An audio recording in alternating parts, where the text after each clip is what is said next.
యోంతః ప్రవిశ్య మమ వాచమిమాం ప్రసుప్తాం సంజీవయత్యఖిల శక్తిధరస్వధామ్నా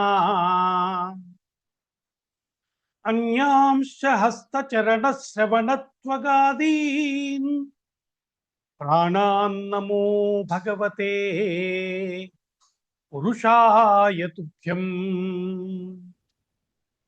హంసాయ దహరనిలయాయ నిరీక్షకాయ కృష్ణాయ మృష్టయశసే నిరుపద్రవాయ సత్సంగ్రహాయ భవపాంధమిజాశ్రమాప్తౌ అంతే పరీష్టగతయే హరయే నమస్తే.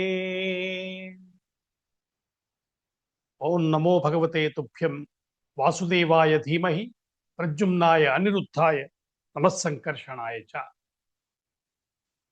శ్రీ గురుభ్యో నమః. ముందుగా అస్మద్ గురుదేవులు బ్రహ్మశ్రీ సామవేదం షణ్ముఖ శర్మ గారి పాదపద్మాలకు సవినయంగా నమస్సులు సమర్పణ చేసుకుంటూ, భగవద్భక్తులు భాగవతులు అయినటువంటివి మీ అందరికీ పారమహంస సంహిత మోక్ష సంహితగా ప్రసిద్ధికెక్కినటువంటి శ్రీమద్ భాగవతం కథాశ్రవణ యజ్ఞానికి సాదరంగా ఆహ్వానం పలుకుతున్నాను. కృష్ణ కథా ప్రవచనంలో గత వారం మనం కృష్ణ జనన ఘట్టాన్ని చెప్పుకోవటం జరిగింది. ఎలా ఉన్నాడు స్వామి అంటే, పద్మముల వంటి నేత్రాలతో ఉన్నవాడు, 4 చేతులతో ఉన్నట్ట. పుట్టడమే 4 చేతులతో పుట్టాడు ఆయన. ఆ 4 చేతుల్లోనూ శంఖ చక్ర గదా పద్మాలు ధరించి ఉన్నాడు. వక్షస్థలంలో శ్రీవత్సలాంఛనం ఉంది. కౌస్తుభమని వేలాడుతోంది.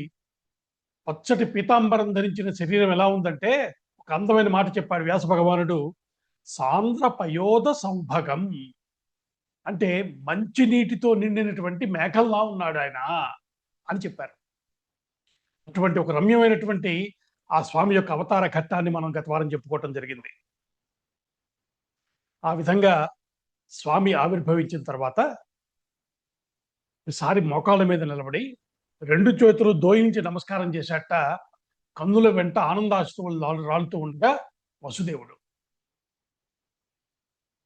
తల్లి కూడా నమస్కారం చేసింది. ఆ తల్లి చేసినటువంటి స్తోత్రం కూడా చాలా విశేషంగా చెప్పారు ఇక్కడ.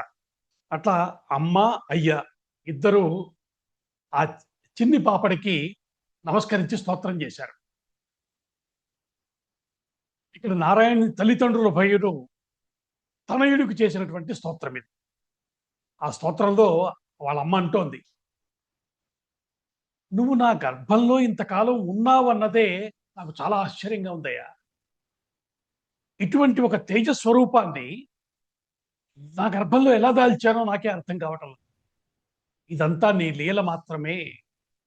అలౌకికమైనటువంటి ఈ రూపాన్ని దయించి నా మీద దయతోటి ఉపసంహరించి మామూలు రూపంతో కల్పించవయ్యా అంది.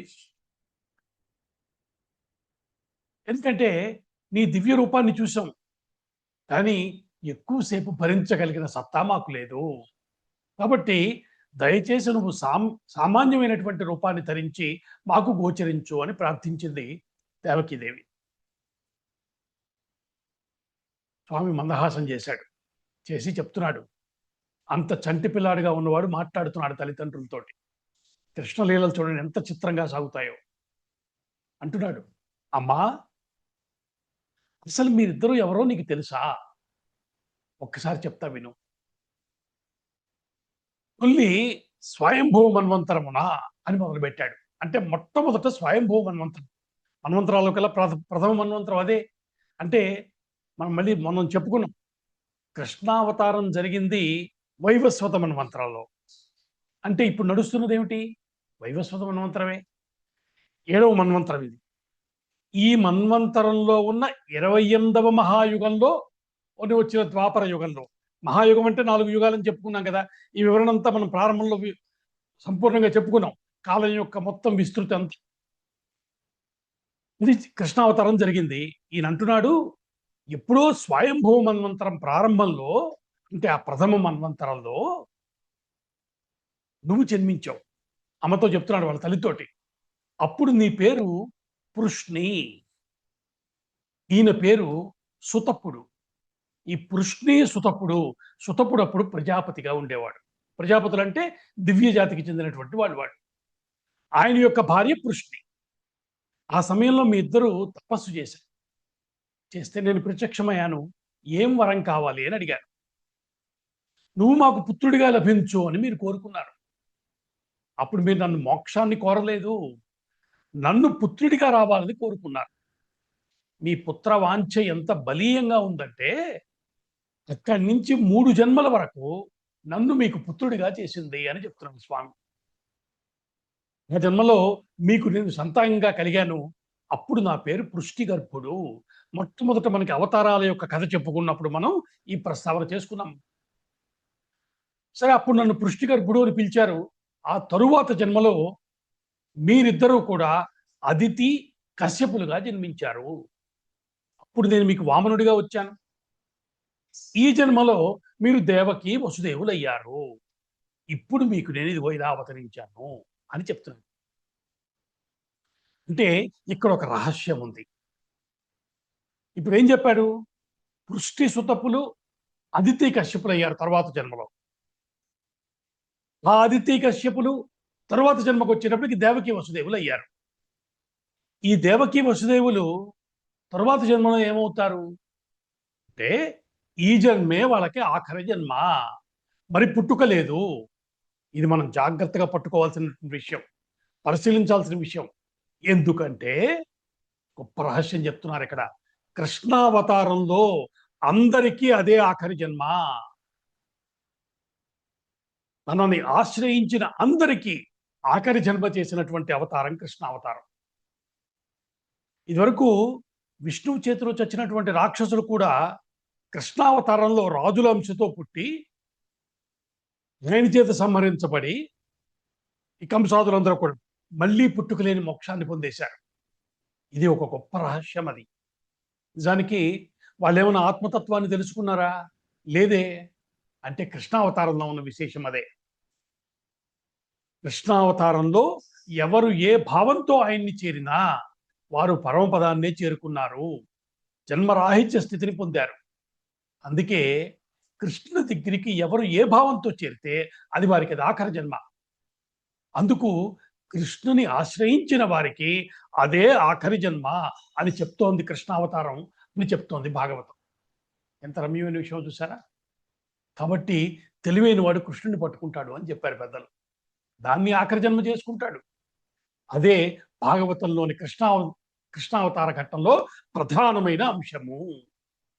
మీరు కొద్దిగా పరిశీలన చేయండి, ఇంకొక విశేషం కూడా మీకు తెలుస్తుంది. నిజానికి జయ విజయులు ఆలోచించండి. కదా కథ మొదలైంది. జయ విజయులు హిరణ్యాక్ష అయినప్పుడు స్వామి నృసింహస్వామిగా వచ్చాడు కదా. వాళ్ళిద్దరూ తర్వాత రావణ కుంభకర్ణులు అయ్యారు. రామచంద్రమూర్తిగా వచ్చాడు ఆయన. మళ్ళీ వాళ్ళిద్దరే శిశుపాల దంతభక్తులయ్యారు. ఇప్పుడు ఇదిగో కృష్ణుడిగా వచ్చాడు. మరి తర్వాత వాళ్ళు ఏమయ్యారు? ఇంకా వాళ్ళకి పుట్టుకలేదు. గమనించారు కదా. అంటే అందుకనే పెద్దలు ఏం చెప్పారంటే కృష్ణావతారాన్ని ముకుందావతారము అన్నారు. అంటే ముకుందావతారం అంటే ముక్తిం దదాతి ఇది ముకుంద, పునరావృత్తి రహితమైనటువంటి కైవల్యాన్ని ఇచ్చేటువంటి అవతారం అది. ఇది వరకు ఏ కామనలతో పరమాత్మని ఆశ్రయించినప్పటికీ ఈ జన్మకు వచ్చేసరికి వాళ్ళ కామనలన్నీ మోక్షస్థితికి తీసుకెళ్ళాయి. గొప్ప రహస్యం చెప్తున్నారు పెద్దలు. అవన్నీ బ్రహ్మకామనగా మారి కైవల్యాన్ని ఇచ్చాయి. అంటే కృష్ణావతారం అందరికీ మోక్షాన్ని ఇవ్వటానికి వచ్చిన అవతారము. గురుగారు సామవేదం వారు ఇక్కడ ఒక అద్భుతమైనటువంటి విషయాన్ని ఆవిష్కరించారు. ఆయన అంటారు, మిగతా అవతారాల్లో స్వామి అవతరించాడు అనగానే ఆయన కౌంటర్ పార్ట్ అంటే అటువైపు ఉన్నవాడు ఎవడో గుర్తొస్తాడు మనకి. అంటే ఆయన కౌంటర్ పార్ట్ అంటే ఎవరు? ఆయన ప్రత్యర్థి అనమాట. ఎవరిని సంహరించడానికి వచ్చాడో గుర్తొస్తుంది. నరసింహస్వామి అన్నాం అనుకోండి, హిరణ్యాక్ష గుర్తొస్తారు. రాముడు అంటే రావణ కుంభకర్ణులు గుర్తొస్తారు. కృష్ణుడు అంటే శిశుపాల దంతభక్తులు గుర్తొస్తారా? రారు. పులుసులో కలిసిపోయారు. అంటే స్వామి చేసిన అనంతమైన లీలల్లో కలిసిపోయారు. అంటే కృష్ణావతారానికి క్యాన్వాస్ ఎక్కువ, స్కోప్ ఎక్కువ, విస్తృతి చాలా ఉన్న అవతారం ఇది, లోతుంది ఉంటాం కదా. అలాంటి లోతు చాలా ఉన్నది, విస్తారం చాలా ఉన్నటువంటిది కృష్ణావతారము. అందుకే ఎంత రమ్యమైన లీలలుగా మనకి పైకి కనబడుతున్నా తత్వగర్భితంగా ఉంటాయి లోపల. నిజానికి కృష్ణుడు ఏదో ఒక లక్ష్యం కోసం వచ్చినట్టు కనపడ్డు. మిగతా అవతారాలకి దీనికి ఒక తేడా, అది కూడా మనం చూసుకోవచ్చు. అనంతమైన లక్ష్యాలతో కనిపిస్తూ ఉంటుంది కృష్ణావతారం. ఇక్కడ ఒక ఒక చిన్న అందమైన విషయం చూడొచ్చు మనం. కొంతమంది మనకు జనరల్గా ఏమంటూ ఉంటారు, రామావతారం కృష్ణావతారం గురించి చెప్తూ, రాముడు చాలా మంచివాడండి, కృష్ణుడే చాలా లౌక్యుడు, మాయదారి కృష్ణుడు అంటారు కదా. అలాంటి అభిప్రాయం చాలా మందికి ఉంది. రాముడు చాలా స్ట్రైట్ ఫార్వర్డ్ జెంట్లమెన్ అండి, కృష్ణుడు అంతా మ్యానిపులేటివ్ అనేటువంటి ఆలోచన చాలా మందికి ఉంటూ ఉంటుంది. కానీ పెద్దలు ఎంత రమ్యంగా చెప్పారంటే, అరే భాయ్, రాముడేదయ్యా మాయదారి రాముడు అన్నారు. కృష్ణుడు మాత్రమే ఏ మాయా లేని అవతారము. ఇలాగో చెప్తారు చూడండి. సామ్యత వారు అద్భుతమైనటువంటి అందాన్ని బయట పెట్టారు. రాముడు సాక్షాత్ నారాయణుడు, అందులో సందేహమేం లేదు. కానీ ఎక్కడ నారాయణులా ప్రవర్తించాడా? ప్రవర్తించలేదు. ఋషులానే ప్రవర్తించాడు, మానవుల్లానే ప్రవర్తించాడు మొత్తం అవతారంలో. ఎవరో కొందరు ఋషులు తెలుసుకున్నారు, నమస్కారం చేసుకున్నారు, వాళ్ళని అనుగ్రహించాడు. కానీ మిగిలిన వాళ్ళందరి దగ్గర నేను మానవుణ్ణి మానవుణ్ణి అనే చెప్పాడు. ఎందుకంటే అలా చెప్పకపోతే రావణ కుంభకర్ణులు చావరు.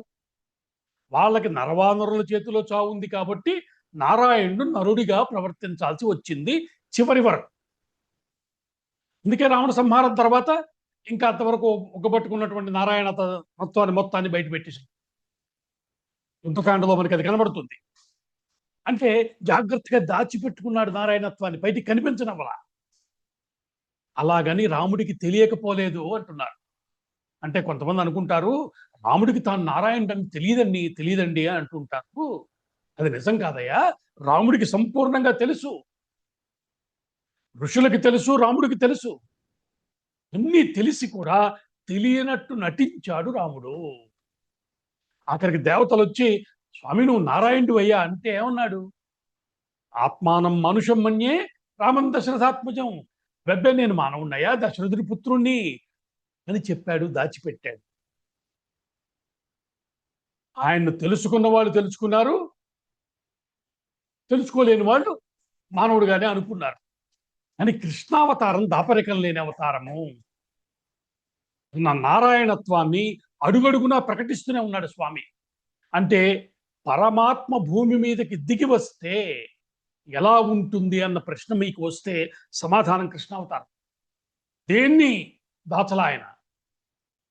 ఇది మనం తెలుసుకోవాల్సింది. అంటే అడుగడుగునా తన పరమాత్మ భావాన్ని ప్రకటించాడు. తెలుసుకున్నవారు తెలుసుకున్నారు, ధన్యులయ్యారు. అట్లా పరమాత్మ భావాన్ని ప్రకటిస్తూ ఒక విస్తారమైన స్వరూపాన్ని చూపించాడు. దాపరికం లేని అవతారం కృష్ణావతారము. అలాంటి దివ్యావతారంలో తల్లిదండ్రులిద్దరికీ, దేవకి వసుదేవులిద్దరికీ తమ యొక్క పూర్వజన్మల గురించి చెప్పాడు. చెప్పి ఇక్కడి నుంచి తనని వ్రజభూమికి తీసుకువెళ్ళమని ఆజ్ఞాపించాడు. మధుర నుంచి నందవ్రజానికి తీసుకెళ్ళమని చెప్పాడు. అక్కడ నంద యశోదలు ఉన్నారు. ఆ యశోద ఇదే సమయంలో ఒక స్త్రీ శిశువుని కన్నది, నన్ను తీసుకెళ్ళి అక్కడ ఉంచి ఆ శిశువుని ఇక్కడికి తీసుకురా అని మొత్తం స్ట్రాటజీ ప్లాన్ అంతా చెప్పేశాడు. అలా చెప్పి తన దివ్య రూపాన్ని ఉపసంహరించుకున్నాడు. మళ్ళీ పసిపెట్టగా కనిపించాడు క్షణంలో. దేవకి వసుదేవులిద్దరూ దిగ్భ్రాంతులై ఉప్పవాల్చకుండా చూస్తూ ఉండిపోయారు. వాళ్ళు చూస్తూ ఉండగా దివ్య రూపం మొత్తం మారిపోయింది. తన మాయాశక్తితో చిన్ని పాపడుగా మారాడు. అప్పుడే పుట్టిన బిడ్డ కాళ్ళు చేతులు కదుపుతూ క్యారమని ఎట్లా ఏడుస్తాడో ఆ వేడుకలన్నీ చూపించాడు. వసుదేవుడికి తన కర్తవ్యం ఏమిటో అర్థమైంది. ఆ బిడ్డను ఎత్తుకున్నాడు. పురిటి ఇంటి నుంచి బయటపడడానికి సిద్ధపడ్డాడు. నిజానికి ఇప్పటికే వసుదేవుడి మనసులో ఏ సందేహం లేదు, ఇదంతా సాధ్యమవుతుందా? ఎందుకంటే సాక్షాత్తు నారాయణ దర్శనమే అయింది. అక్కడ పరిస్థితి ఎలా ఉంది? చెరసాల్లో గట్టి బందోబస్తు చేసి పెట్టాడు. పకడ్బందీగా ఉంది మొత్తం. ఎందుకని?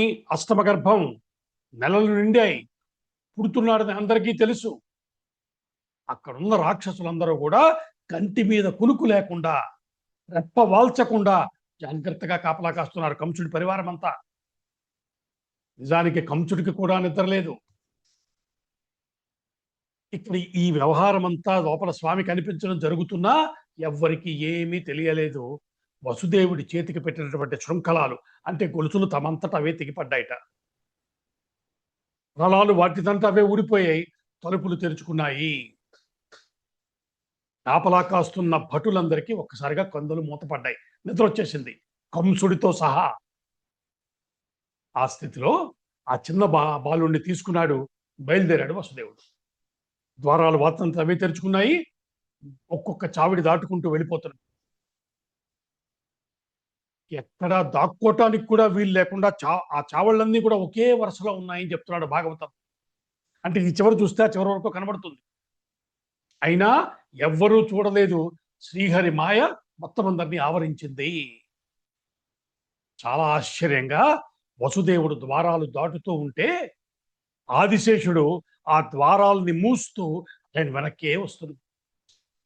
తన పడగలను విప్పి బాలునికి గొడుగులా పట్టాడు, వెనక నడుస్తుంది. వెనక నుంచి ఏ ఆపద రాకుండా కాచుకుంటూ వస్తున్నాడు. ఆ వెళ్ళేటప్పుడు బయటకు వచ్చాడు, చివరికి యమునా నది ఒడ్డుకు చేరాడు. ఆశ్చర్యంగా దివ్యమైనటువంటి నది యమునా నది ఉత్సాహంతో ఉరకలేస్తోంది అన్నట్టుగా ఉంది. ఎందుకంటే కృష్ణుడు అవతరించాడు. కానీ ఇప్పుడు కృష్ణుడిని తీసుకుని వసుదేవుడు రాగానే అంతటి ఉత్సాహాన్ని తగ్గించుకుంది. అంత పొంగులు వారుతున్న యమున కూడా త్రోవ చేసింది.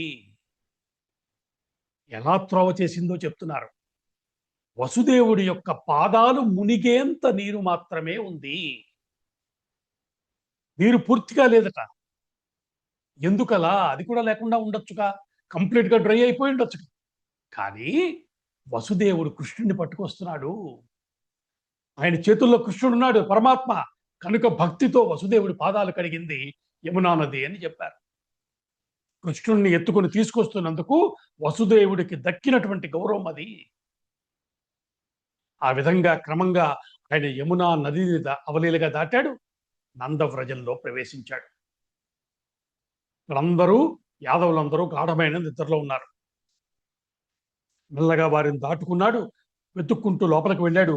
యశోదాదేవి నిద్రిస్తున్న గదిలోకి వెళ్ళాడు. ఆమె కూడా హాయిగా మైమరచి నిద్రపోతోంది. ఆమె పక్కలో తన చేతిలో ఉన్న ఈ చిన్ని పాపడు నల్లనేని పడుకోబెట్టాడు.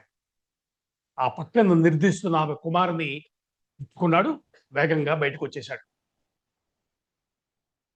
అలా నందుని ఇంట యశోద పక్కలో ఆ అబ్బాయిని పెట్టి ఇక్కడున్న అమ్మాయిని తీసుకుని వచ్చి ఈ తల్లి దగ్గర పెట్టాడు, దేవకీదేవి దగ్గర. ఇప్పుడు ఏడ్చింది ఆ బిడ్డ. ఆవిడికి తెలుసు ఎప్పుడు ఏడవాలో. యోగమాయ కదా. ఈ పాప ఏడుపు విన్నారు. ఏడ్చిన వెంటనే భటులు లేచి చూశారు. ముందు అన్ని చూసా, బయట పరిస్థితి చూస్తే అన్ని యథావిధిగా తాళాలు గొలుసులు అన్ని వేసినట్టుగానే ఉన్నాయి. వాళ్ళకి తాము నిద్రపోయామని కూడా తెలియలేదు. సరే, పాప పుట్టింది, రాజుగారికి చెప్దామని కబురు చెప్దామని అనుకునే లోగానే కంసుడు వేగంగా వచ్చేస్తున్నాడు. ఈ ఏడుపు విన్నాడు, బయలుదేరి వస్తున్నాడు. అనుకున్నాడు, చాలా జాగ్రత్తగా ఉన్నాను కాబట్టి సరిపోయింది, పుట్టిన వెంటనే తెలుసుకోగలిగాను అనుకుంటున్నాడు. టకటక నడుచుకుంటూ వచ్చాడు. తిన్నగా వచ్చి చెరసాల తలుపులు తీశాడు. ఉన్నటువంటి శిశువును చూడగానే ఆశ్చర్యచకితుడైపోయాడు. ఎందుకంటే అష్టమ గర్భంలో హరి పుడతాడు అని కదా ముందు నుంచి అనుకుని ఒక రకమైన ఓ మగరాయిని ఊహించుకుంటూ వచ్చాడు. అక్కడికి చూస్తే అక్కడ అమ్మాయి పుట్టి ఉంది. ఆశ్చర్యపోయాడు. ఇదేమిటి, నేను ఒకటనుకుంటే ఒకటి జరిగింది, కానీ నాకు తెలుసు ఇది విష్ణుమాయ. అమ్మాయి అంటే నేను వదిలేస్తానేమో జాలిపడి అనుకుని ఇలా కనబడుతున్నాడు విష్ణువు, మహామాయావి. కాబట్టి నేను ఈ మాయకు లొంగను, నిర్దాక్షిణ్యంగా ప్రవర్తించాలి అని నిశ్చయించుకున్నాడు. ఆ అమ్మాయిని తల్లి ఒళ్ళోంచి బలంగా లాక్కోవటం మొదలుపెట్టాడు. తల్లి మనసు ఆగుతుందా? ఆ దేవకీదేవి, అన్నా ఇది మేనల్లుడు కాదయ్యా, దయచేసి విడిచిపెట్టు, ఆడపిల్ల నిన్నేం చేస్తుంది, దయ చూపించు అని పాపం ఎంత వేడుకుంది. ఎంత చెప్పినప్పటికీ ఒళ్ళోంచి ఆ శిశువుని బలంగా లాక్కొచ్చాడు. బయటికి తీసుకొచ్చి అక్కడున్న బండరాయి మీద ఆ శిశువుని విసిరికొట్టు. అలా కింద కొట్టగానే ఒక్కసారిగా ఆ పాప కింద పడకుండా గగనంలోకి ఎగిసిందట. ఈసారి గగన మండలంలోకి ఎగిసిన ఆ తల్లి దివ్యమైనటువంటి స్వరూపంతో భాషించింది. అష్టభుజాలతో శోభిలుతూ కనిపించింది. దేవతలు, సిద్ధులు, చారణులు ఆశ్చర్యపోయి చూస్తున్నారు. ఆ యోగమాయ, ఆ దుర్గాదేవి, సరసిజనాభ సోదరి, మనం కీర్తిస్తాం కదా, పద్మనాభ సోదరి అయినటువంటి ఆ అమ్మవారు ఆకాశంలో కనిపించింది. ఇక్కడ ఆ తల్లికి కొన్ని అద్భుతమైన నామాలు చెప్పబడుతున్నాయి. భాగవతంలోనే సాక్షాత్తు నారాయణుడు చెప్పాడు ఆ నామాలని.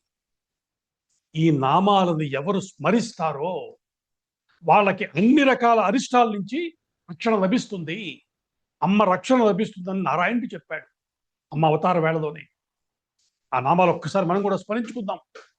దుర్గేతి, భద్రకాళీతి, విజయా వైష్ణవీతి చ, కుముదా చండికా కృష్ణ, మాధవీ కన్యకేతి చ, మాయా నారాయణి ఈశాన శారదే చాంబికేతి చ.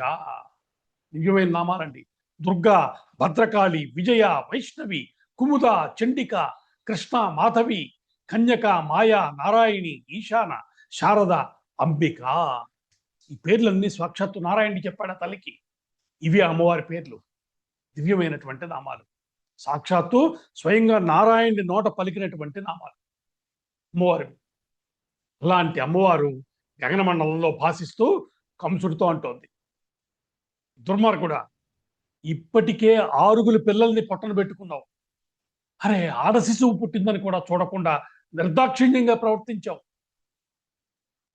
అంత మాత్రం చేత నీ చావు తప్పుతుందని అనుకోకు.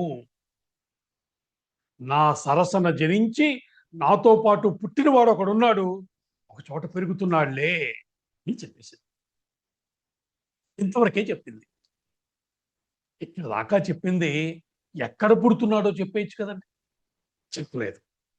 అంటే పూర్తిగా చెప్పలేదు, చెప్పకుండా ఊరుకోలేదు. ఏమీ చెప్పకుండా వెళ్ళిపోవచ్చు కదా. ఏమీ చెప్పకుండా వెళ్ళిపోతే కంసుడి యోగం కంటిన్యూ కాదు, కట్ అయిపోతుంది. మనం ముందనుకున్నాం కదా, వాడి భయమే వాడి యోగము, వాడి భయం వాడు చచ్చే వరకు కొనసాగవలసిందే. ఎందెందు వెతకి చూచినా, చెప్పాడుగా మనకి ప్రహ్లాదుడు, వీడు కూడా వెతుక్కోవాలి, స్వామి కోసం అన్వేషణ కొనసాగాలి. అలా అయితే గాని వాడు తరించడు, వాడి మీద కూడా స్వామికి దయే.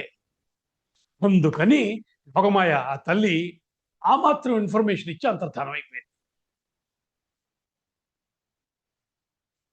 వీళ్ళు చెరదరించింది కంసుడికి. ఏమనుకున్నాడో వెంటనే వచ్చాడు, చెల్లికి బావగారికి ఆ శృంఖలాల గొలుసులు తీసేశాడు, వాళ్ళ పాదాల మీద పడ్డాడు. అనవసరంగా మిమ్మల్ని హింసించాను, ఆ కృష్ణుడు నా వల్ల ప్రమాదం అని చెప్పి ఇంకేదో త్రోవ చూసుకుంటాడు. సరే, ఎక్కడున్నాడు నేను వెతుక్కుంటాలే, కానీ నన్ను మీరు క్షమించాలి, మిమ్మల్ని బాధ పెట్టాను, ఇలాంటి కబుర్లన్నీ చెప్పి వాళ్ళ పాదాలకి నమస్కారం చేశాడు. ఇక్కడి నుంచి వెళ్ళిపోయాడు. వెళ్ళటమే, సభా ప్రాంగణానికి వెళ్ళాడు. రాక్షస గణాలన్నింటినీ పిలిచి మీరు మీ మాయా రూపాలు ధరించండి, బయలుదేరండి, ఎక్కడైనా చిన్న పాపలు కనబడితే చంపేసి, మీ పని అదే. విష్ణువు మహామాయావి సుమ, ఏ రూపంలోనైనా ఉండొచ్చు, అనుమానం వస్తే ఎవరిని వదలకండి. అంటే లోక కంటకుడైన వాడు ఎలా ఉంటాడో చూడండి. ఎవరు దొరికితే, ఎవరి మీద మీకు సందేహం వస్తే, చిన్న పాపలు కనబడితే చంపేయటమే, ఇది వాడి ఆజ్ఞ. అంతటి నీచుడు వాడు, దుష్టుడు. వాడి కళ అక్కడ సాగుతూ ఉండగా ఇక్కడ దేవకి వసుదేవులకి ఆవిర్భవించినటువంటి భగవానుడు స్వయంగా తన యొక్క ఆజ్ఞ చేత వసుదేవుని ద్వారా నందవ్రజానికి చేరాడు. ఇప్పుడు సందడంతా నందవ్రజంలో ప్రారంభమైంది. ఇక్కడి నుంచి మనం శ్రద్ధగా మనసు పెట్టి వినాల్సినటువంటి లీలలు ప్రారంభమవుతున్నాయి. తనకు కొడుకు పుట్టాడని విని మహానందం పొందాడు నందుడు. వేదవేత్తలైనటువంటి బ్రాహ్మణులను పిలిపించాడు. వారి చేత స్వస్తి వాచకాలు, శుభాశీస్సులు, పుణ్యాహవచనాలు మొదలైనవన్నీ చేయించాడు. అనేక దానాలు చేశాడు. ఆ సమయంలో దివ్యములైనటువంటి కుసుమ వృష్టి దేవతలు కురిపించారట నందవ్రజంలో. నందవ్రజం అంటే వ్రేపల్లె. ఆ వ్రేపల్లె యందు దేవతలు కురిపించినటువంటి కుసుమ వృష్టి కురిసింది అని చెప్తోంది భాగవతం. దుందుబులు మోగాయి, విశేషమైనటువంటి పండగ వాతావరణం నెలకొంది. పైగా అక్కడున్నటువంటి ఆవులు, దూడలు అన్నీ కూడా ఉత్సాహంగా గంతులేస్తున్నాయట.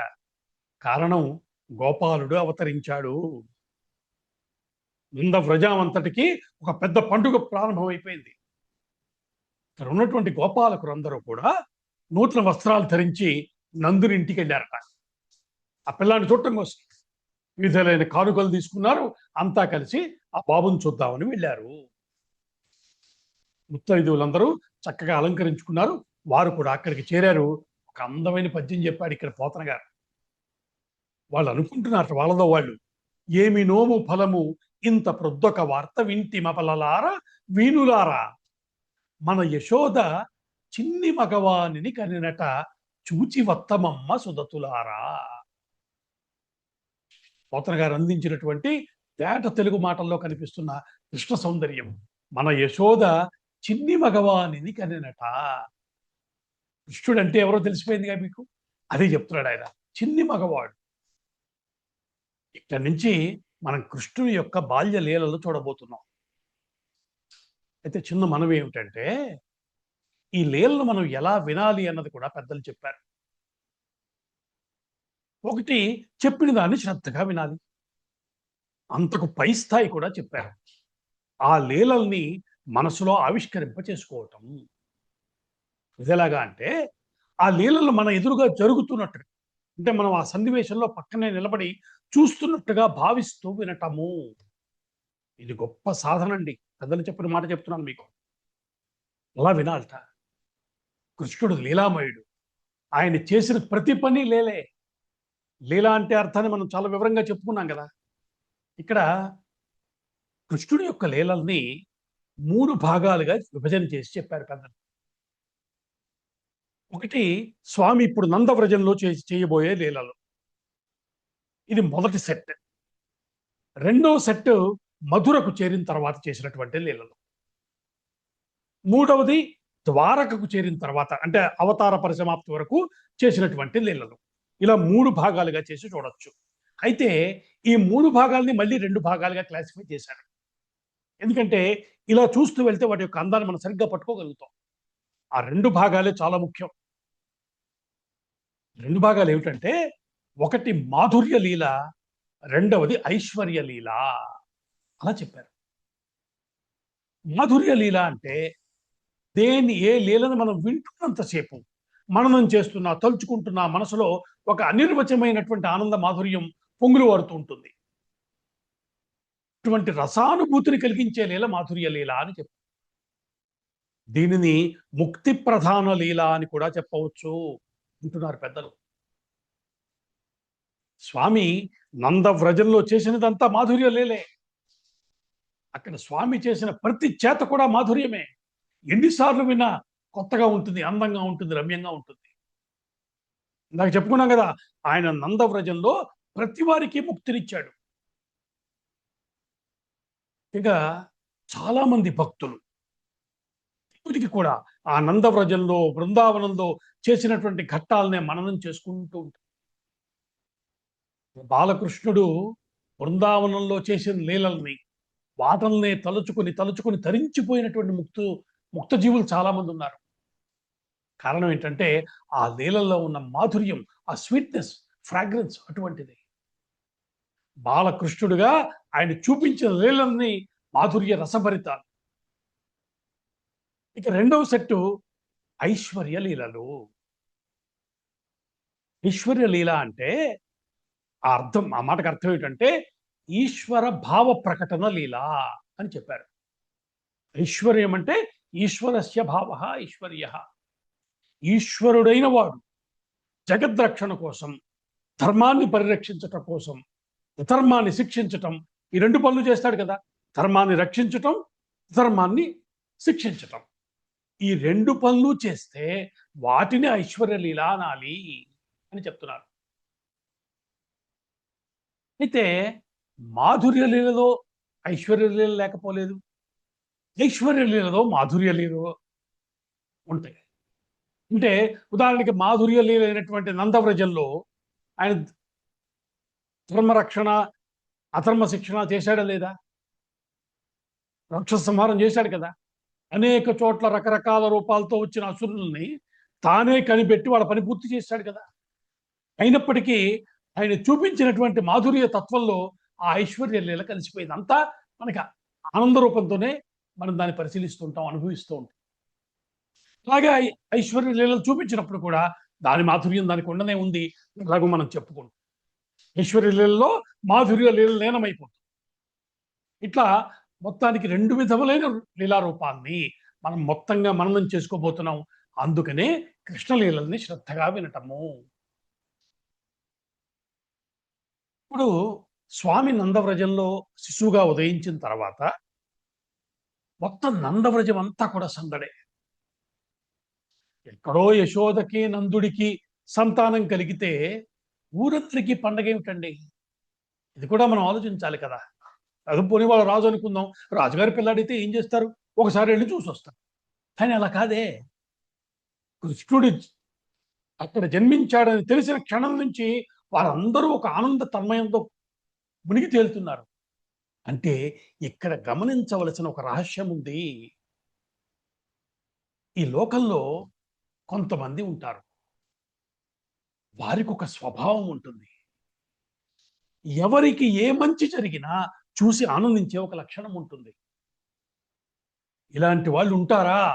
ఆశ్చర్యపోకూడదు. నాకు తెలిసిన ఒక ఆవిడ ఉంది, ఎవరికి అటువంటి స్వభావం ఉంది. ఎవరికి ఎక్కడ మంచి జరిగినా, ఒక చక్కటి పువ్వు పూసినా, ఇంట్లో ఒక పక్షి గూడు పెట్టుకున్న ఆనందించే స్వభావం ఉన్న వ్యక్తి నాకు స్వయంగా పరిచయం. ఈ కాలంలో కూడా ఉంటారు. అంటే నందవ్రజంలో ఉన్నటువంటి జీవుల యొక్క లక్షణం ఏమిటో పట్టుకోవాలి మనం. వారిలో సహజంగా ప్రేమ స్వభావాన్ని నిండిపోయి ఆ లోపల దాన్ని నింపుకున్న వాళ్ళు. ఈ ఈ విషయాన్ని వివరంగా చెప్పుకునే సమయం ఒకటి వస్తుంది. బృందావనం దగ్గరికి వెళ్ళేసరికి ఒక మహాద్భుతమైన విషయాన్ని ఆవిష్కరించుకోవలసిన సందర్భం వస్తుంది. అప్పుడు మనకి పనికి వస్తుంది కాబట్టి ఇప్పుడు సూచనగా చెప్తున్నాను. ఇక్కడ ప్రజభూమిలో తిరుగుతున్నటువంటి వ్యక్తులు మనలాంటి వాళ్ళు కాదు. మనలాంటి లాజికల్ మైండ్, మనదాన్ని ఇది ఇది కరెక్టా తప్ప, ఇది మంచా చెడా, ఇలా ప్రతిదాన్ని వివేచన చేసుకుంటున్న స్థితిని దాటి ఆనందమయ స్థితిలో గడిపేటువంటి స్వభావం కలిగిన వాళ్ళు. దీన్ని వివరంగా చెప్పుకున్నప్పుడు ఈ లింక్ అక్కడ మనకి బాగా ఉపయోగపడుతుంది. ఇక్కడ విశేషం ఏంటంటే కృష్ణుడు అందరి వాడిగా మొసలాడు. రేపల్లెలో అందరూ కృష్ణుడు నావాడే అనుకున్నంత ఆత్మీయతను చూపించారు.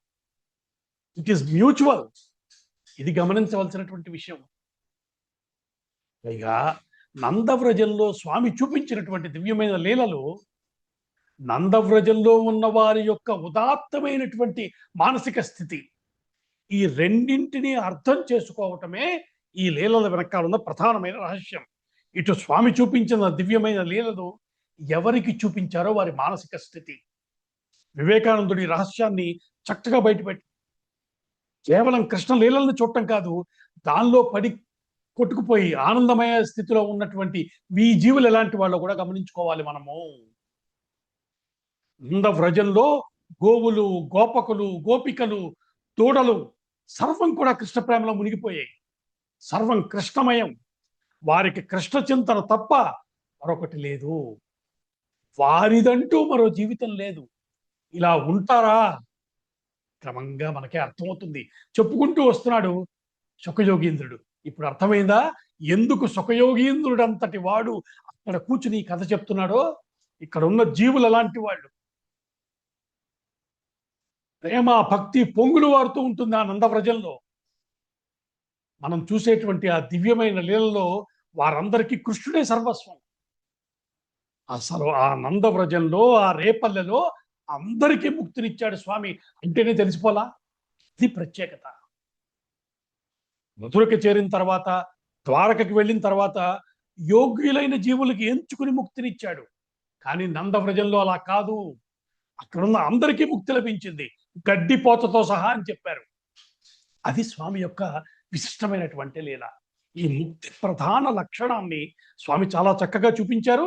దీన్ని పట్టుకోగలగటమే భాగవతంలో ఒక అత్యంత కీలకమైన ప్రధానమైన రహస్యము. దీన్ని మనం విస్తారంగా ముందు ముందు పరిచయం చేసుకోబోతున్నాం, చెప్పుకోబోతున్నాం. ఈ దృష్టితో చూస్తే బాగా పట్టుకోగలుగుతాం కాబట్టి ఇక్కడ ముందు దాన్ని పరిచయం చేసుకుంటాం. అలా నందుని ఇంటికి చేరినటువంటి గోప స్త్రీలందరూ ఆ చిన్ని మగవారిని చూసి మురిసిపోయారు. పసివాడైనటువంటి కృష్ణుడు ఆ శిశువు ఇంకా పేరు పెట్ల. ఆ పసివాడిని తీసుకున్నారు, నూనె రాశారు, తలంటి పోశారు, ఆయనకి నీళ్లు చుట్టూ తిప్పి ఆ నీళ్లు పారపోశారు. ఈ పిల్లవాడికి హరిరక్ష కలుగుగాక అని దీవించారు. బహుశా ఆయన కళ్ళు తెరవకుండానే లోపలే నవ్వుకుంటూ ఉండుంటాడు. ఎందుకు? హరికే హరిరక్ష అని చెప్పారు వాళ్ళు. ఆ పిల్లాన్ని తీసుకెళ్లారు, ఉయ్యాల్లో పడుకోబెట్టారు. జోజో కమలదళేక్షణ, జోజో మృగరాజ మధ్య, జోజో కృష్ణ, జోజో పల్లవ కరపద, జోజో పూర్ణేందు వదన, జోజో అనుచు. ఇక్కడ నేను ఈ పద్యాలు చదువుతుంటే ఇక్కడ ఉన్న పెద్దవాళ్ళకి చాలా మందికి కొన్ని మధుర స్మృతులు గుర్తొస్తూ ఉంటాయి. ఎందుకంటే వాళ్ళు చిన్నప్పుడు చదువుకున్నవి. కానీ ఇప్పటి తరంలో ఉన్న పెద్దవాళ్ళకి, రాబోయే తరాలకైతే అసలు ప్రశ్నే లేదు. ఒక్క పద్యం మాధుర్యం కూడా తెలిసే అవకాశం లేకుండా జాగ్రత్త పడుతున్నాం మనం. మన సంస్కృతి నుంచి ఎంత దూరం అయిపోతున్నామో దానికి ఒక సూచన ఏమిటంటే పిల్లలకు ఒక్క పద్యం కూడా రాకపోవడం. పోతన గారి పద్యాలు తోటికి రాకుండా బతుకుతున్నామంటేనే ఎంత పోగొట్టుకున్నాము. పద్యం వస్తే అది చదువుకుంటూ ఉంటే వచ్చిన మాధుర్యం అది అనుభవిస్తే గాని చెప్పేది కాదు. వసుదేవుడు చాలా అద్భుతంగా సంస్కృత మూలాన్ని నుంచి రాశాడు భాగవతం, సందేహం లేదు. కానీ పోతన గారి చేతిలో పట్టం మనందరి అదృష్టం. నిజానికి కరుణశ్రీ జంజాల పాపయ్య శాస్త్రి గారు రమ్యంగా ఆయన మాట చెప్పారు. ఖ్యాతి గడించుకున్న కవురెందరూ లేరే, అదేమి చిత్రమో పోతన ఎన్నచో కరిగిపోవునెడంద, జోహారు చేతకై చేతులు లేచు, ఈ జన వశీకరణాద్భుత శక్తి చూడగా అతని పేరులో కలదో అతని గంటకులోన ఉన్నదో అన్నాడు ఆయన. అరే, పోతన గారిని తలుచుకుంటే చాలయ్యా తెలుగువాడి మనసు పొంగిపోతుంది. ముత్తులుగార భాగవతమును రచించుచు పంచదారలో నద్దితివేమో గంట మహాకవి శేఖర అన్నారు. పంచదారలో ఏమన్నా అద్ది రాశాడా? ఇంత తీయలేని పద్యాలు ఎలా రాశావయ్యా నువ్వు అన్నారు. జోల పాటలు, ఊయల పాటలు ఇవన్నీ అచ్చమైన తెలుగుతనానికి ప్రతీకలండి. భాగవతంలో ఇవే కనబడుతుంటాయి. భక్తితో పాటు ఆ భాషా సంస్కృతి, వారసత్వ సంపద ఇది స్మరించుకోవటానికి మళ్ళీ ఈ సత్సంగాలే మనకి ఆధారము. ఎంత చక్కటి పద్యం చెప్పాడు చూడండి. జోజో కమలదళేక్షణ, జోజో మృగరాజ మధ్య, జోజో కృష్ణ, జోజో పల్లవ కరపద, జోజో పూర్ణేందు వదన, జోజో అనుచున్ అని చక్క జో జో జో కొడుతున్నారు బాబుకి. కొడుతుంటే నిద్రపోయాట కృష్ణ పరమాత్మ. పేరు ఇంకా మనం అనుకుంటున్నాం అంతే, పేరు పెట్ల. కూడా ఒక రమ్యమైన విషయం చెప్పాడు. లోకములు నిదురపోవగ జోకొట్టుచు నిదురపోని సుభగుడు రమణుల్ జోకొట్టి పాడ, నిదురంగై కొనుదు క్రియ ఊరకుండే కనుతెరవకయు. లోకాలన్నీ నిద్రపోయే వేళ తాను నిద్రపోకుండా లోకాన్ని జోకొడతాడు ఆయన. అంటే ప్రళయ కాలంలో సర్వ జగత్తు లయమైపోతుంటే తాను మాత్రం నిద్రపోడు. యోగ నిద్రాభంగిములో ఉన్నట్టు కనిపిస్తాడు. అది నిద్ర కాదు, యోగముంది. అటువంటి స్వామి వీళ్ళు జోకొడుతుంటే నిద్రపోతున్నాడు. ప్రళయకాలంలో జగత్తునంతటినీ నీటిలో ముంచేసి తాను ప్రకాశిస్తూ ఉండేవాడు ఆ మహామాయగాడు గోపికల చేతుల్లో చిన్న పిల్లాళ్ళ కేరింతలు కొడుతూ ఆడుకుంటున్నాడు. వీళ్ళ నుంచి వాళ్ళు ఎత్తుకుంటున్నారు, అతని నుంచి ఇక్కడికి ఎత్తుకుంటున్నారు. వాళ్ళు ఏం చేసినా వాళ్ళతో కలిసి ఆడుతూ చక్కగా. ఇన్ని మాటలు ఎందుకయ్యా? ఎన్ని తపస్సులు చేసినా పండని బంగారు పంట నేడు గోపకుల ఆ వ్రేపల్లె వాడలో కన్నుల పండుగగా పండిందయ్యా అన్నాడు మాట. వారి అదృష్టమే అదృష్టము. అలా శ్రీకృష్ణ పరమాత్మ ప్రజల్లో బాల్యలీలను ఆరంభిస్తూ అందరినీ ఆనందింపచేస్తూ పెరుగుతున్నాడు. ఒకసారి నందమహారాజు కప్పం కట్టడం కోసం మధురా నగరానికి వెళ్ళాడు. మనం తరచూ వినే మాట వ్రజం అంటే. అసలు వ్రజం అంటే ఏమిటి? అంటే వ్రజం అంటే గొల్లల పల్లె. సంస్కృతంలో వ్రజం అంటే గోపాలకులు నివసించే ప్రదేశము. ఆ వ్రజంలో నివసించే వారంతా అక్కడ వాళ్ళ రాజు కప్పాలు చెల్లించేవారు. తమ రాజధానికి వెళ్ళి కప్పం కట్టొచ్చేవాడు వాళ్ళ రాజు. అలా నందుడు మధురకు వెళ్ళాడు. వెళ్ళి అక్కడ వసుదేవ మహారాజుని కలిశాడు. వసుదేవుడిని కలిశాడు. నిజానికి నందుడికి వసుదేవుడికి మంచి స్నేహం ఉంది. నందుడు కనిపించగానే వసుదేవుడు చాలా ఆత్మీయంగా పలకరించాడు. అంటాడు, నందా ఎలా ఉన్నావు? అంత క్షేమమేనా? అక్కడ మన పిల్లవాడు ఎలా ఉన్నాడు అనేసాడు. బానే ఉన్నాడా అని అడిగాడు. ఎందుకంటే వసుదేవుడికి తెలుసు కదా, తాను గోకులానికి పంపించిన ఆ బాలుడే నందుడి ఇంట్లో పెరుగుతున్నాడన్న విషయం తెలిసినవాడు. కానీ రహస్యాన్ని బయటికి చెప్పలేడు. అందుకని పిల్లాడు క్షేమంగా ఉన్నాడా అని అడుగుతున్నాడు. కానీ పాపం నందుడికి వేరే విధంగా అర్థమైంది. అరే, పుట్టిన 6 పిల్లల్ని కోల్పోయాడు. 7వ బిడ్డ పాపం కడుపులోనే పోయింది. 8వదేమో అమ్మాయి. ఆ అమ్మాయిని కాస్త కంసుడు రాతికేసి కొడితే చేతిలోంచి జారి ఆకాశంలో వెళ్ళిపోయింది. పాపం వసుదేవుడికి పిల్లల గురించి బెంగ ఎక్కువై ఉంటుంది. వినిపించిన ప్రతి ఒక్కరిని తన పిల్లల గురించే అడుగుతున్నాడేమో, అందుకే నన్ను కూడా అడుగుతున్నాడు అనుకున్నాడు నందుడు. వసుదేవుని ఓదార్చాడు. వసుదేవా, బాధపడద్దయ్యా, నా కుమారుడు నీ కుమారుడే అనుకో, చక్కగా పెరుగుతున్నాడు, క్షేమంగా ఉన్నాడు అంటున్నాడు ఈయన. ఇంత మగంగా చెప్తున్నాడు చూడండి. తాను ఎవరి గురించి చెప్తున్నాడో తనకే తెలియదు. కానీ వసుదేవుడికి మాత్రం ప్రతి మాటలోనూ కృష్ణుడి క్షేమమే వినిపిస్తోంది. వసుదేవుడు కూడా ఈ మాట విని అర్థమైంది నందుడేమంటున్నాడు. కానీ నిజానికి పరిస్థితి ఎంత ప్రమాదకరంగా ఉందో తెలిసిన వాడాయన. ఎందుకంటే కంసుడి యొక్క ఆ ప్రణాళిక, రాక్షసుల్ని పంపడం అంతా తెలిసినవాడు కదా. అందుకని నందుడితో అన్నాడు, నందా, నువ్వు ఎక్కువసేపు ఇక్కడ ఉండద్దు, వెంటనే వ్రజానికి వెళ్ళిపో. ఎందుకంటే కంసుడికి ఒక అనుమానం వచ్చింది. తనని సంహరించేవాడు ఎక్కడో పుట్టుంటాడు కదా, కాబట్టి కనిపించిన ప్రతి పసిబిడ్డకి ప్రమాదం కలిగిస్తున్నాడు. అలాంటి సమయంలో పిల్లవాడేను, మన పిల్లవాడు అక్కడ వ్రజంలో ఉన్నాడు కదా, తెలిసినా తెలియకపోయినా ప్రమాదంలో పడవచ్చు. జాగ్రత్తగా చూసుకో సుమా, బయలుదేరి వెళ్ళిపో అని తొందరపెట్టాడు. సరే, నందుడు బయలుదేరాడు. మధుర నుంచి వ్రజానికి వచ్చేస్తున్నాడు. కానీ వస్తుంటే విషయం ఏంటంటే, దారిలో ఆ వచ్చే సమయంలో ఎన్నో ఉత్పాతాలు, అపశకునాలు కనిపించాయి. ఎందుకంటే ఒక మహత్తరమైన లీలకు అక్కడ రంగం సిద్ధమవుతోంది. కృష్ణ పరమాత్మ బాల్య లీలల్లో మొట్టమొదటి మహత్తర ఘట్టము పూతనా సంహారానికి రంగం సిద్ధమైంది. పూతన ఒక రాక్షసి, కానీ అది అసలు రూపంలో రాల. ఆమెకి కామరూపాన్ని ధరించేటువంటి శక్తి ఉంది. అందుకని ఒక అందమైనటువంటి వ్రజవనితగా మారి ఆ రూపాన్ని ధరించి గోకులంలోకి ప్రవేశించింది. కృష్ణుడి కోసం వెతుక్కుంటూ వెళ్తోంది. మళ్ళీ ఒక గొప్ప విషయాన్ని గమనించాలి మనం. పరమాత్మ కోసం మనం వెతుక్కుంటూ వెళ్తున్నామా, మన కోసం పరమాత్మే వెతుక్కునేలా చేస్తున్నాడా? భక్తుడి విషయంలో ఒక విశేషం ఉంది.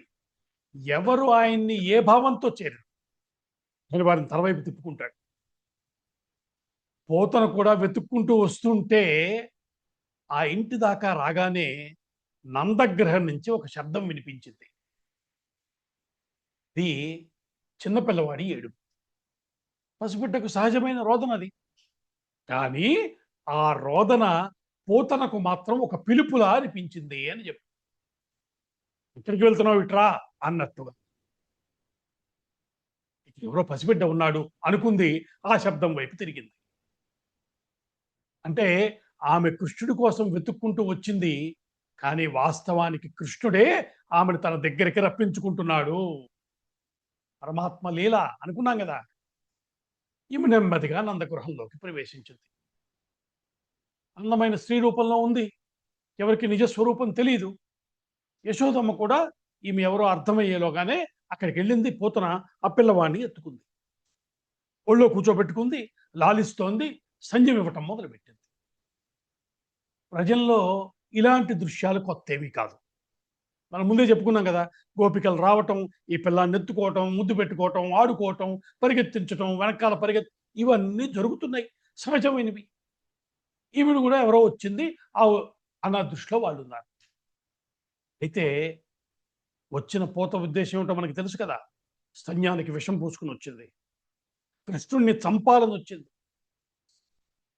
అయితే ఆమె చంపటానికి వచ్చిన వాడు సాధారణమైన బాలుడు కాదని ఆమెకి తెలియదు అంటున్నాడు భగవత్కారుడు.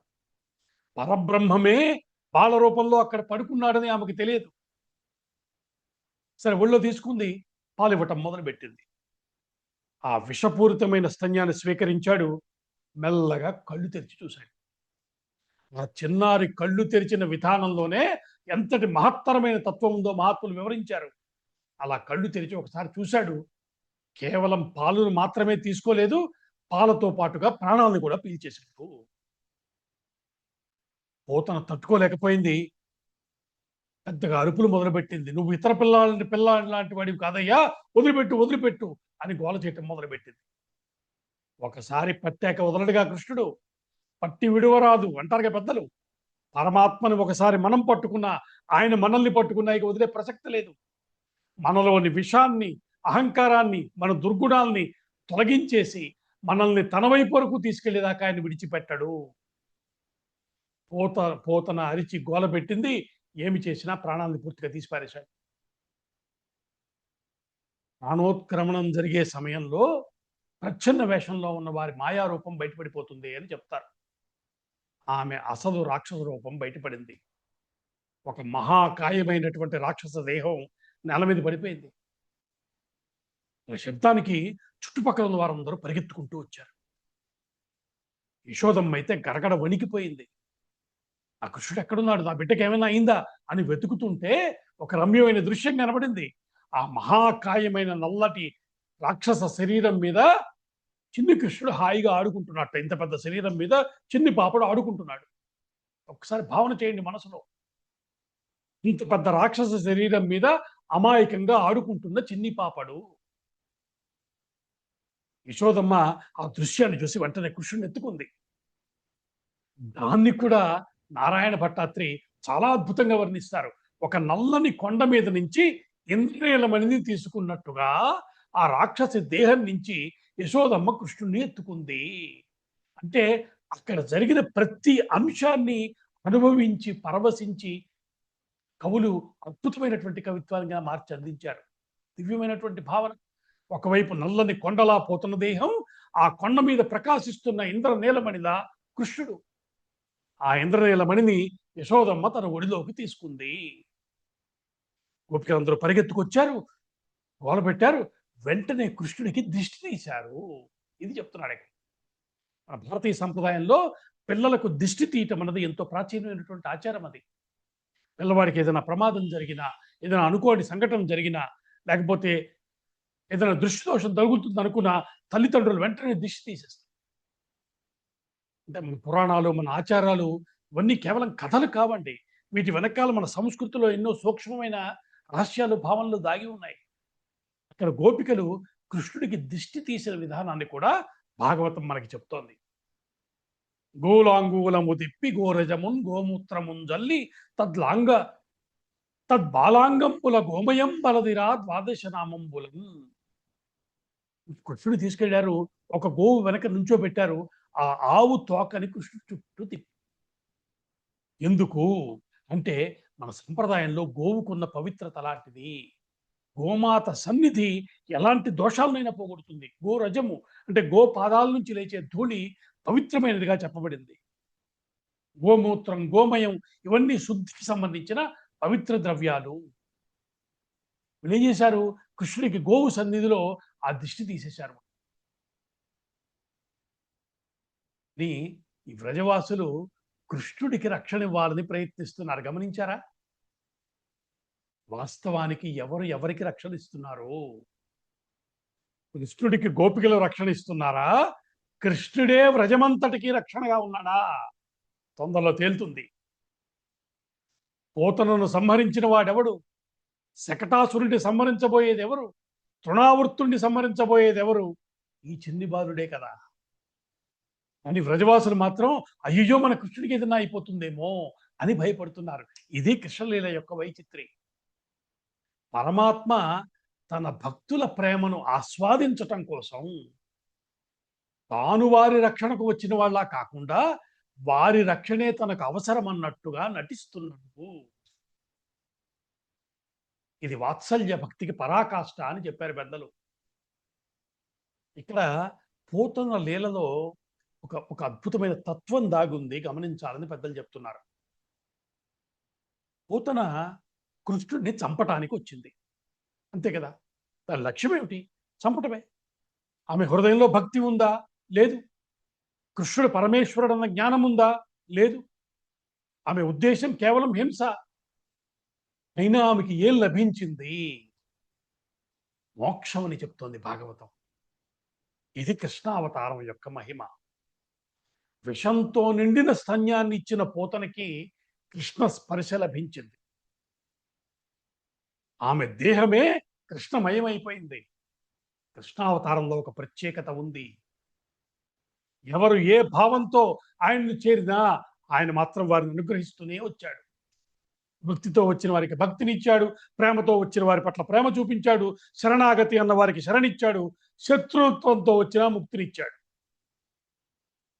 పోతన హింసాభావంతో వచ్చింది, కృష్ణ స్పర్శతో పవిత్రురాలైపోయింది. ఎందుకంటే ఇప్పుడు ఆవిడ శరీరం ఇక సాధారణమైన శరీరం కాదు. అప్రాకృత దివ్యమంగళ విగ్రహుడైనటువంటి కృష్ణ స్పర్శ తగిలింది. కాబట్టి అక్కడ ఒక రమ్యమైన విషయం చెప్పాడు వ్యాసుడు. ఒక మాట అంటాడు, ఒళ్ళో పడుకోబెట్టుకుంది కదా, అప్పుడు ఆ చిన్ని బాలుడి యొక్క పాదాలు తగిలేట పోతనకి. ఎలాంటి పాదాలయ్యా అవి అంటే, పద్భ్యాం భక్త హృదిష్టాభ్యాం వంద్యాభ్యాం లోకవందితై అని చెప్పాడు. సామాన్యమైన పాదాలయ్యా అవి. చిన్ని పాదాలు, చక్కగా ఎర్రగా మెరిసిపోతున్న పాదాలు. ఏమిటవి?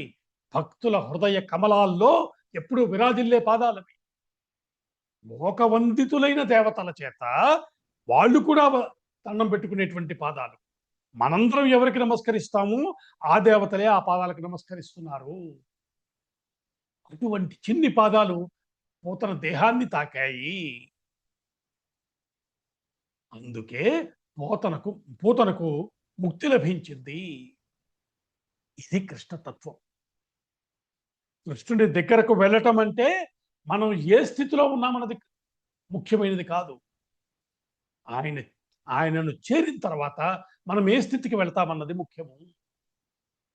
పోతన కృష్ణుడిని చంపటానికి వచ్చింది, కృష్ణుడు మాత్రం ఆమెకు మాతృస్థానాన్ని ఇచ్చాడు. భాగవతం చెప్పిన రహస్యం అది. పోతనకు తల్లి స్థానాన్ని ప్రసాదించాడట. ఇది పరమాత్మ యొక్క కరుణ. మనిషి మనసులో విషం ఉండొచ్చు, ఆలోచనల్లో విషం ఉండొచ్చు, ప్రవర్తనలో విషం ఉండొచ్చు. ఒక్కసారి కృష్ణ స్పర్శ లభించిందా ఆ విషం అమృతం అయిపోతుంది. అందుకే ఈ పోతన లీలని కేవలం ఒక రాక్షసుని కృష్ణుడు సంహరించాడు అని చూడొద్దయ్యా, అలా కాదు దీన్ని చూడవలసింది అని పెద్దలు చెప్తున్నారు. మనలోని పోతనని గుర్తించమని చెప్పేటువంటి లీల ఇది. మనలో ఉన్న విషాన్ని గుర్తించమని చెప్పే లీల.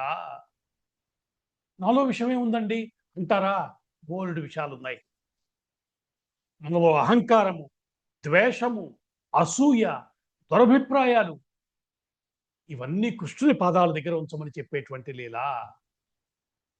పోతన విషస్థానాన్ని సమర్పించింది, కృష్ణుడు ఆమె ప్రాణాలను తీసేసుకున్నాడు. మనం కూడా మనలోని విషాన్ని సమర్పిస్తే ఆ విషాన్ని తీసుకుని మన హృదయంలో కృష్ణుడి ప్రేమను నింపుతాడు. అందుకే కృష్ణ లీలలు వినటం అంటే ఒక పురాణ కథ వినటం కాదు, మన హృదయాన్ని శుద్ధి చేసుకోవటం, మనలోని పోతనను తొలగించుకోవటం, మన జీవితాన్ని అర్పణం చేసుకోవటం.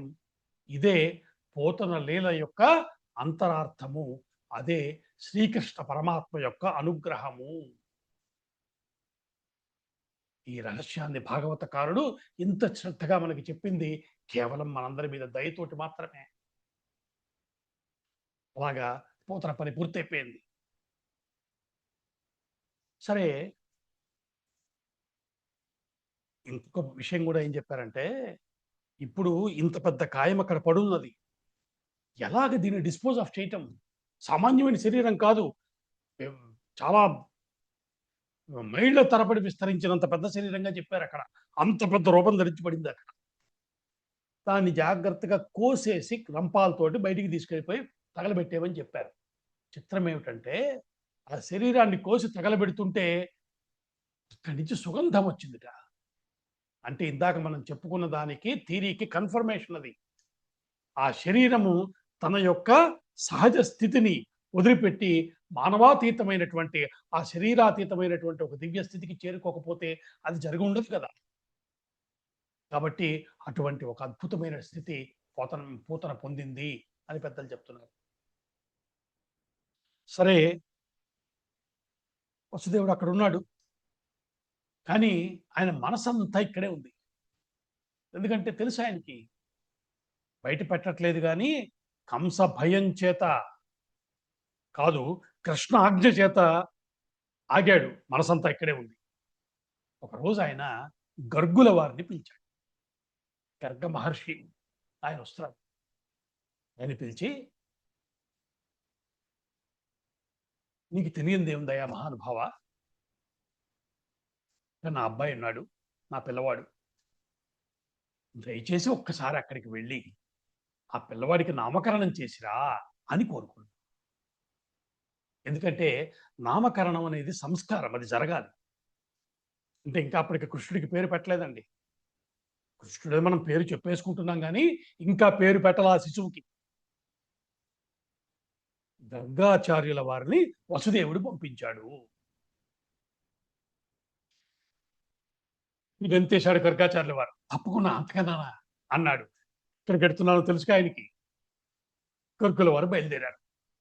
ఇక్కడ గర్గమహాముని గురించి కొద్దిగా చెప్పుకోవాలి మనం. ఈ గర్గుడు సామాన్యుడు కాదు. మహర్షులు ఎవరైనా అలాగే చెప్పుకుంటాం మనం. ఏనాటి యుగాల మహర్షో, శ్రీరాముడు మొదలైన వారి కంటే కూడా పూర్వీకుట్టతం. అంటే అలాంటి వాళ్ళ ఆయులు మనం చెప్పలేము. నిజానికి ఇప్పటికీ గర్గాది మహర్షులు ఇంకా ఉన్నారని పెద్దలు చెప్తున్నారు. పురాణాల ప్రకారంగా చూస్తే పార్వతీ పరమేశ్వరులకు పెళ్లి చేసినటువంటి పురోహితుడైన, పార్వతీ పరమేశ్వరులకు పెళ్లి చేసేట ఆయన పార్వతీదేవి తరపున పురోహితుడుగా కూర్చున్నాడు. ఎప్పటి వాడు చూడండి, శివుడి తరపున అటు పక్కన ఉన్నవాడు బ్రహ్మదేవుడు. అంటే వాళ్ళిద్దరికీ పార్వతీ పరమేశ్వరులకి కళ్యాణం జరిగినప్పుడు అమ్మవారి తరపున పురోహితుడుగా కూర్చున్నవాడు ఈ గర్గ మహర్షి. అంతటి మహానుభావుడు. అటుపక్క ఉన్నవాడు సాక్షాత్తు బ్రహ్మదేవుడు. శివపురాణం చెప్తోంది ఇది మనకి. ఇక్కడి నుంచి ఉన్నాడు. ఇదేం అతిశయోక్తి కాదు. భాగవతంలోనే మనకి ఇంకొంచెం ముందుకెళ్ళిన తర్వాత ముచ్చుకుందుడి వృత్తాంతం వస్తుంది. ముచ్చుకుందుడు శ్రీరాముని కంటే పూర్వీకుడు. మనం ఇప్పుడు కృష్ణ కథ చెప్పుకుంటున్నాం. ఎప్పుడో ముందు 24వ మన్వంతరంలో జరిగింది అని చెప్పుకున్నాం కదా. శ్రీరాముడి కన్నా ముందు వాడి ముచ్చుకుందుడు మాంధాత చక్రవర్తి యొక్క పుత్రుడు. అలాంటి ముచ్చుకుందుడు అప్పుడు పుట్టినవాడు ఒకసారి కృష్ణుడిని చూస్తాడు. ఏ ఏ యుగాల నాటి జీవి ముచ్చుకుందుడు.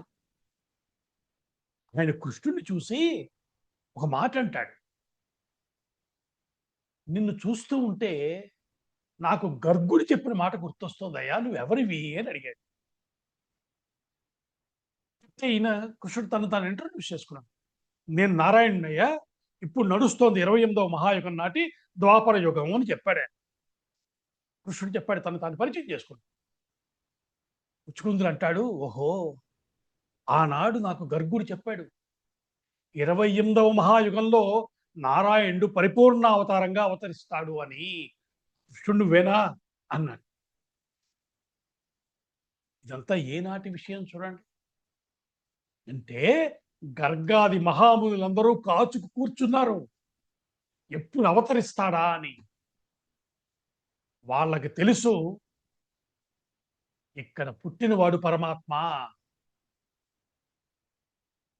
ఇందుకు ఆయన బయలుదేరొచ్చాడు. గర్గాచార్యుల వారు రాగానే నందవ్రజం అంతా మహాత్ముడు పెద్దవారు రాగానే ఎదురు వెళ్ళారు, స్వాగతం చెప్పారు. నందుడు వచ్చాడు, ఆహ్వానం పలికాడు, లోపలికి తీసుకెళ్ళాడు, చక్కగా కూర్చోబెట్టాడు. ఇలాగ చెప్పుకున్నాం కదా, అసలు విషయం వసుదేవుడికి తెలుసు, గర్గుడికి తెలుసు, నందుడికి తెలియదు కదా. చక్కగా నందుడు చక్కగా ఆహ్వానం పలికి ఒక రమ్యమైన మాట అన్నాడండి. ఊరకరారు మహాత్ములు వారై మా ఇండ్ల కడకు వచ్చుటదెల్లల్ కారణము మంగళములకు నీ రాక శుభంబు మాకు నిజము మహాత్మా. ఈ పద్యం మీలో చాలా మందికి నోటికి వచ్చేసే ఉంటుంది. ఊరకరారు మహాత్ములు వారథముల ఇళ్ల కొరకు వచ్చుటదెల్లల్ కారణము మంగళములకు. మహాత్ములు పిలిస్తే వస్తారా అండి మన ఇంటికి? మన పుణ్యాలు పండితే వాళ్ళంతటా వాళ్ళు వస్తారు. ఇది గుర్తించగలిగే పాటి సంస్కారం ఇవ్వయ్యా అని మనం ఈశ్వరుని ప్రార్థన చేయాలి. అందుకే ఎప్పుడో పోతన గారు రాసిన మాటలు ఇప్పటికీ అలా ఉండిపోయాయి. ఓ రకరారు మహాత్ములను ఇప్పటికీ మనం అంటూ ఉంటాం కదా. అలాగా ఆయన చెప్పిన మాటని మీరు వచ్చారంటే చాలా శుభం. మహాత్మ, నువ్వు సామాన్యుడు కాదయ్యా, జ్యోతిష్ శాస్త్రంలో కల్లా మేటివి అన్నాడు అక్కడ. నువ్వు జ్యోతిర్విజ్ఞానవేత్తవి, పైగా బ్రహ్మజ్ఞానివి. ఇటువంటి మహాత్ముడు మా ఇంటికి రావటం మా యొక్క అదృష్టం అంతే. కాబట్టి నేను నిన్ను ప్రార్థిస్తున్నాను, నా పిల్లవాడికి నామకరణం సంస్కారం చేయకూడదా అని అడిగాడు. చూసారా, నందుడు అదే అడిగాడు. వసుదేవుడు ఏమన్నా ఫోన్ చేసి చెప్పాడా వస్తున్నాడు అయ్యా పేరు పెట్టించుకో అని? ఏం కాదు కదా.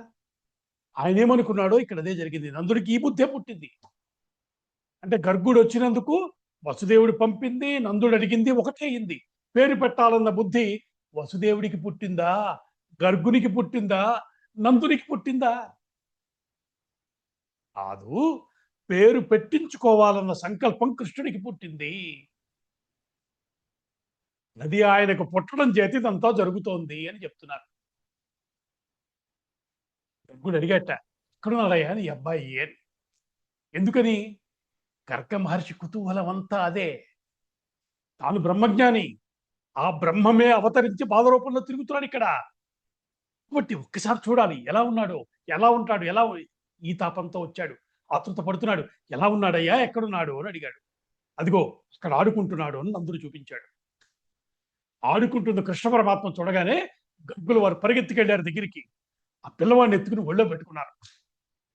పక్కన బలరాముడు కూడా నిలబడ్డాడు. ఇంకా బలరాముడికి కూడా ఇంకా పేరు పెట్టలా, ఉరికిన మీరు పోల్చుకోవడం కోసం చెప్తున్నాను. ఇద్దరు బాలురు ఉన్నారు. కృష్ణుడిని ఒళ్ళో పెట్టుకున్నాడు ఈ బాబుని.